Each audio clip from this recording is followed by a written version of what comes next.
चौर तखत छतर दे मालक धन धन श्री गुरु ग्रंथ साहिब महाराज जी की पावन पवित्र हजूरी दे विच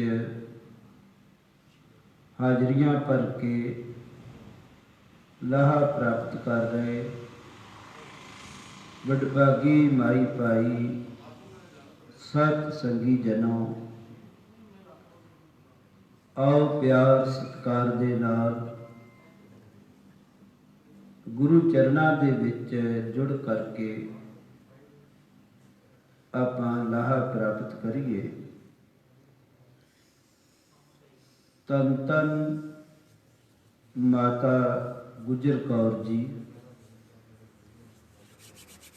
जिन्हां दा आपां सफरे शहादत सरवण कीता है ते मैं कल तो उन्हां दा जीवन आप जी नाल साझा करना शुरू किया है कि माता गुजरी जिन्हां दा बचपन का नाम गुजरी है। वेखो गुजरी का अर्थ जे आपां करिए तां वो बड़ा कमाल का अर्थ है। जे अर्थ नूं समझ के मां प्यो नाम रखण ना ते कोई भी मां बाप अपनी धी का नाम गुजरी नहीं रखता। आपां गुजरी किनू कहते हैं? जे कोई स्त्री मर जाए कईदा ये गुजर गई, ये गुजरी है। जे कोई मर्द मर जाए कईदा ये गुजर गया, भाव ये पूरा हो गया, ये मर गया है, दुनिया तो चला गया। ते कुदरत ने इस स्त्री नूं नाम बख्शिया गुजरी। ते वाकया ही इन्हें गुजरी दे अर्थ दुनिया के सामने बदल के रख दिते। ऐसी कमाई की, ऐसी कुर्बानी की, ऐसा वाहिगुरू का भाणा मन्निया कि मां बाप ने नाम रखिया सी केवल गुजरी, पर वो अमर हो गई, वो जिंदा शहीद हो गई।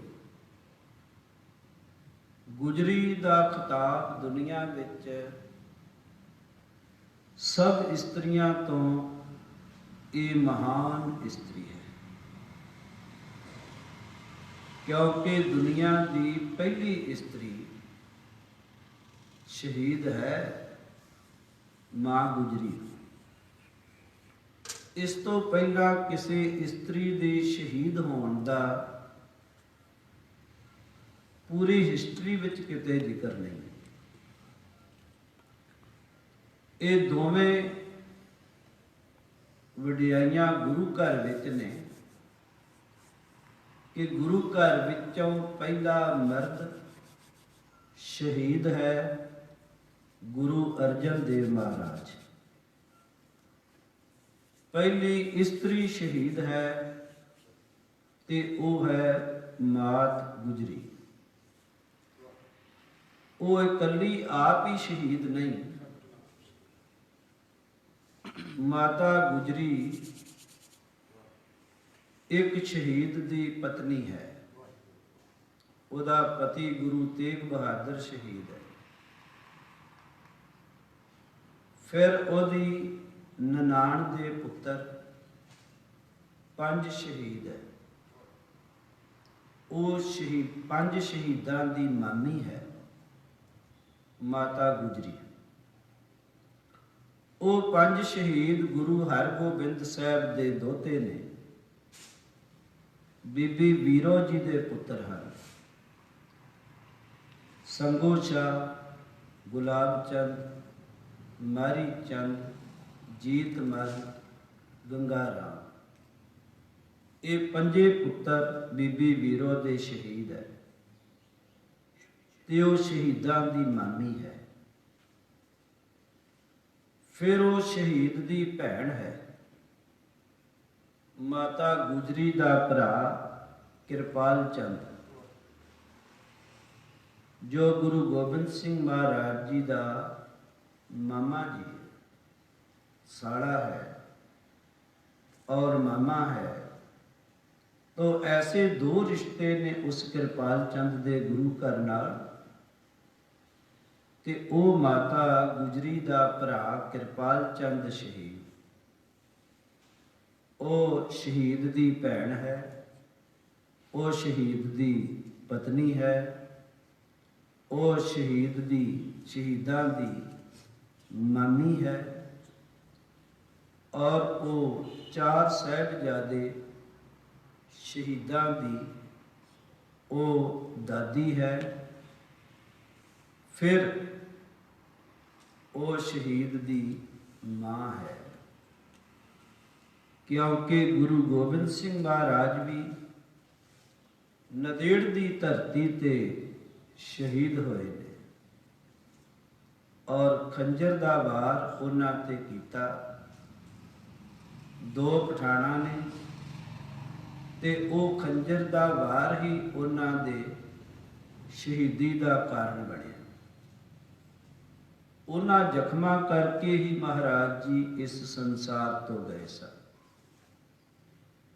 इसलिए वो शहीदां दी मां, शहीदां दी दादी, शहीदां दी मामी, शहीदां दी पत्नी और शहीद दी माँ है। तो ऐसा खिताब है, ऐसा अहुदा है मात गुजरी दे कोल। माता गुजरी जी दी शहीदी बारे भी इतिहास विच दुबदा पाई गई, क्योंकि जितना इतिहास है वो साडे दुश्मनां वल्लों लिखिया जाता सी। उस वेले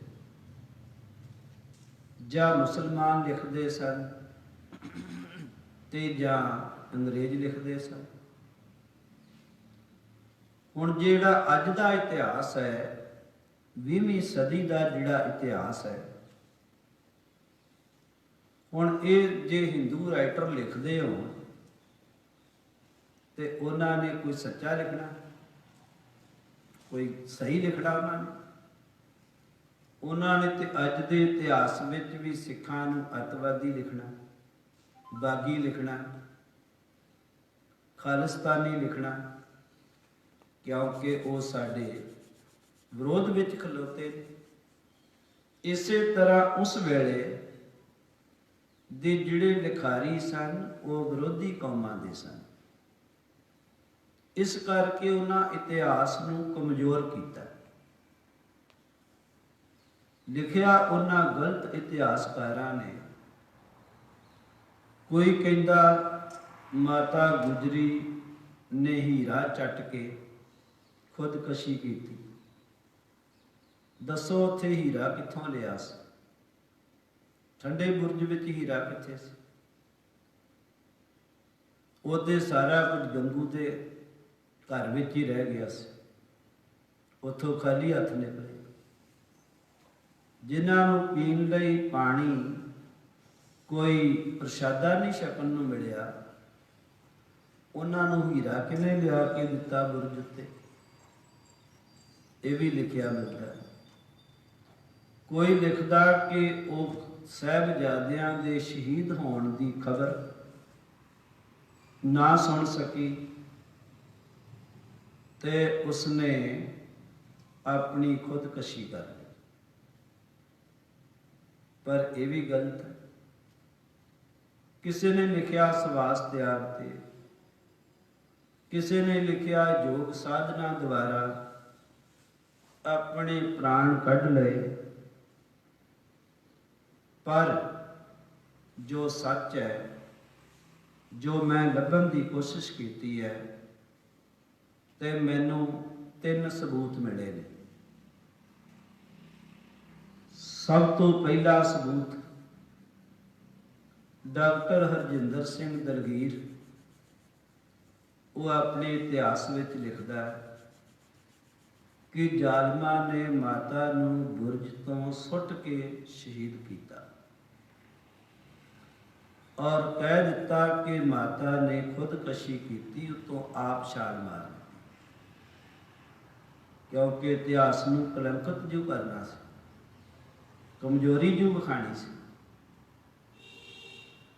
फिर दूसरा डॉक्टर सुखप्रीत सिंह उद्धो के वो कहता ते लिखता है कि माता जी नूं बुरज तो धक्का दे के जालमा ने शहीद किया। फिर ज्ञानी अमरीक सिंह चंडीगढ़ वाले वो कहते हैं कि माता जी नूं धक्का दे के बुरज तो सुट के मार दिता। इस प्रकार माता जी की शहादत हुई। उस वेले उन्हां दी उम्र तकरीबन 82 साल के करीब सी, जदों उन्होंने ठंडे बुरज तो शहादत का जाम छकिया है। जदों साहिबजादियां की खबर माता गुजरी जी नूं किसी ने जाके सुनाउण लगा तो वह कहता, ऐ मां, जिहड़ी मैं गल तैनूं सुनाउण लगा सुन के तू जर लवेंगी? वो कहती, हाँ बई सुना पुत्रा, मैं बड़ियां खबरां हुण तक सुनिया ने। मैं ते अपने पति का सीस वेख्या। किहड़ी इस्त्री है जिहदे पति का कल्ला सिर घर विच पहुंचे, खून नाल लथ-पथ, ते ओह फिर भी वाहिगुरू दे भाणे नूं मिठा करके मन्ने ते सीस अपनी झोली विच पवा के ये आखे कि तेरा किया मीठा लगे, हर नाम पदार्थ नानक मांगे। जिस वेले भाई जैता कीरतपुर महाराज का सीस लैके पहुंचा ते एक थड़े ते सीस रख के ते आप पिछे जाके लुक गया। ते कलगीधर पातशाह ते माता नानकी जी ते माता गुजरी जी आनंदपुर साहब तो संगत समेत कीरतपुर पहुंचे सीस लैण वास्ते। ते भाई जैता उन्होंने वेख के सीस थड़े ते रख के ते आप परां लुक के बह गया। कलगीधर पातशाह जी कहते ने, जैतिया लुकिया कास्तों? कहता, महाराज मैं इस वास्ते लुकिया कि तुसी मैनूं पुछना की होया ते मेरे को दसिया नहीं जाना, इस करके मैं किहड़ी जबान नाल दसांगा कि दिल्ली विच की होया। इस करके मैं जाके छुप गया। माता नानकी जी आए। माता नानकी बारे तो आपनूं पता ही होना कि ये गुरु हरगोबिंद साहब जी दे महल सन ते गुरु तेग बहादुर साहब जी दे माता जी सन। इस वास्ते उन्हां माता नानकी जी सब तो पहला अगे वधे। उन्होंने सिर नूं मूंड नूं पलोसिया दोवां हत्थां नाल ते पलोस के वेख के कहंदे ने कि मेरे पुत्र दी मुस्कान नूं जालम दी तलवार भी नहीं रोक सकी। भाग गुरु तेग बहादुर साहब का चेहरा उस वेले भी मुस्कुरा रहा सी। चेहरे ते कोई उदासी नहीं सी, कोई मुरझाया नहीं सी। उसे तरह तरो ताज चेहरा दिखाई दे रहा सी। माता नानकी कहती मेरा पुत्र ते उवें ही मुस्कुरा रहा। फिर अगे वधे माता गुजरी जी। माता गुजरी जी ने हाथ जोड़ के शीश झुकाया ते लफ्ज निकली जबान तो, साइया तेरी निभ गई ते मेरी भी इसे तरह निभ जाए। माता गुजरी का हौसला देखो, माता नानकी का हौसला देखो, ते कलगीधर पातशाह जी का हौसला भी देखो। मातावां हौसला तां विखा रही सन कि साडे पुत्र का हौसला होर बुलंद होवे। भाग गुरु गोबिंद सिंह जी का हौसला होर बुलंद होवे। तो कलगीधर पातशाह जी ने शीस नूं मत्था टेकिया ते चुक के अपनी माता गुजरी दी झोली विच पा दिता ते कहन लगी, मैं बड़ियां खबरां वेख चुकी, सुन चुकी, बड़ियां शामां वेख चुकी, दस की होया? ते वो कह रहा कि तेरे पोतियां नूं जिंदा दीवार विच चिण के जालमा ने शहीद कर दिता है। ते उस वेले माता गुजरी का जवाब सी, कहन लगे, वेख साइया, मेरे मापियां ने मेरा नाम रखिया सी गुजरी, ते अज वो गुजरी दे अर्थ बिल्कुल स्पष्ट हो रहे ने। मेरा नाम गुजरी, मेरी अल गुजरी, इहो जही कहानी तां मेरे उत्ते घड़ी घड़ी गुजरी, पल पल गुजरी। पहला पति दिता, फिर मैं पोते दिते, आ हुण मौत कहंदी मैनू चल गुजरी। गुजरी लोक मैनू ताइयों आखदे हन, जेड़ी आण गुजरी, जेड़ी आई सिर ते मैं झल गुजरी। तो मैनू इसे वास्ते ते लोग गुजरी कहते ने कि जेड़ी भी घड़ी मेरे ते आई, मैं उन्होंने वाहिगुरु का भाणा समझ के, हुक्म समझ के उन्होंने प्रवान कर लिया है। तो धन है माता गुजरी दा कोई सानी संसार विच नहीं है। माता गुजरी के मुकाबले की स्त्री अज तक ना कोई लभी ते ना लभनी है। संसार के ग्रंथां विच 2.5 मावां का जिक्र आउंदा है, पर वो सब नूं मात पा दिती मात गुजरी ने। ऐसी कुर्बानी करके ऐसी महान गुजरी है।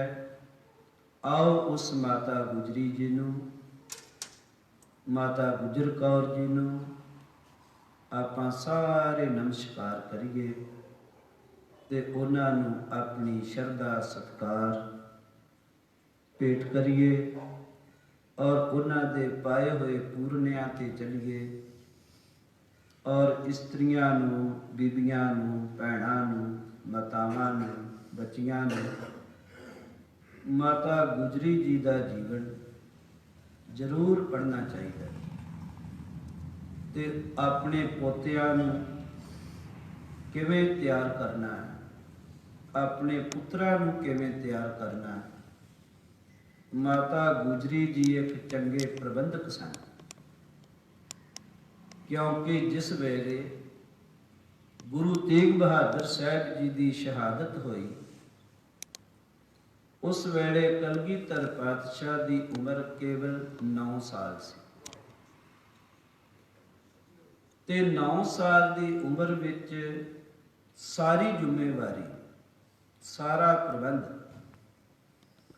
ਮਾਤਾ ਗੁਜਰੀ ਜੀ ਨੇ ਸੰਭਾਲਿਆ ਸੀ। ਔਰ ਉਦੋਂ ਤੱਕ ਸੰਭਾਲਿਆ ਜਦੋਂ ਤੱਕ ਗੁਰੂ ਗੋਬਿੰਦ ਸਿੰਘ ਮਹਾਰਾਜ ਜੀ ਆਪ ਪੂਰੀ ਨਿਗਰਾਨੀ ਤੇ ਪ੍ਰਬੰਧ ਨਹੀਂ ਸਨ ਸੰਭਾਲ ਸਕੇ, ਕਿਉਂਕਿ ਇਸ ਵੇਲੇ ਗੁਰੂ ਘਰ ਦੇ ਦੋਖੀ ਵੀ ਬਹੁਤ ਸਨ। ਪਿਰਥੀ ਚੰਦ ਦੀ ਔਲਾਦ, ਰਾਮ ਰਾਏ ਦੀ ਔਲਾਦ, ਧੀਰ ਮੱਲ ਦੀ ਔਲਾਦ ਤੇ ਹੋਰ ਕਈ ਸੋਢੀ ਜਿਹੜੇ ਗੁਰਤਾ ਗੱਦੀ ਦੀ ਭੁੱਖ ਵਿੱਚ ਫਿਰਦੇ ਸਨ, ਤੇ ਉਹਨਾਂ ਨੇ ਜ਼ਰੂਰ ਇਸ ਵੇਲੇ ਆਪਣੀਆਂ ਕੋਸ਼ਿਸ਼ਾਂ ਕਰਨੀਆਂ ਸਨ ਕਿ ਗੁਰੂ ਤੇਗ ਬਹਾਦਰ ਸਾਹਿਬ ਚਲੇ ਗਏ, ਹੁਣ ਗੋਬਿੰਦ ਰਾਏ ਛੋਟੀ ਉਮਰ ਦਾ ਬੱਚਾ ਹੈ ਤੇ ਅਸੀਂ ਗੁਰੂ ਬਣ ਕੇ ਗੁਰਿਆਈ ਨੂੰ ਚਲਾਈਏ। ਪਰ ਧੰਨ ਹੈ ਮਾਂ ਗੁਜਰੀ, ਉਹਨੇ ਹਰ ਪ੍ਰਬੰਧ ਨੂੰ ਆਪਣੇ ਹੱਥਾਂ ਵਿੱਚ ਲੈ ਕੇ ਤੇ ਪੂਰੇ ਸਿੱਖ ਕੌਮ ਦੀ ਅਗਵਾਈ ਕੀਤੀ ਔਰ ਗੁਰੂ ਘਰ ਦੀ ਸੇਵਾ ਸੰਭਾਲੀ। ਧੰਨ ਮਾਤਾ ਗੁਜਰੀ ਜੀ ਨੂੰ ਆਪਾਂ ਯਾਦ ਕੀਤਾ। ਇੰਨੀਆਂ ਬੇਨਤੀਆਂ ਪ੍ਰਵਾਨ ਕਰਨੀਆਂ, ਭੁੱਲ ਚੁੱਕ ਦੀ ਖਿਮਾ ਕਰਨੀ। ਕਰੋ ਗੁਰੂ ਫਤਿਹ ਸਾਂਝੀ।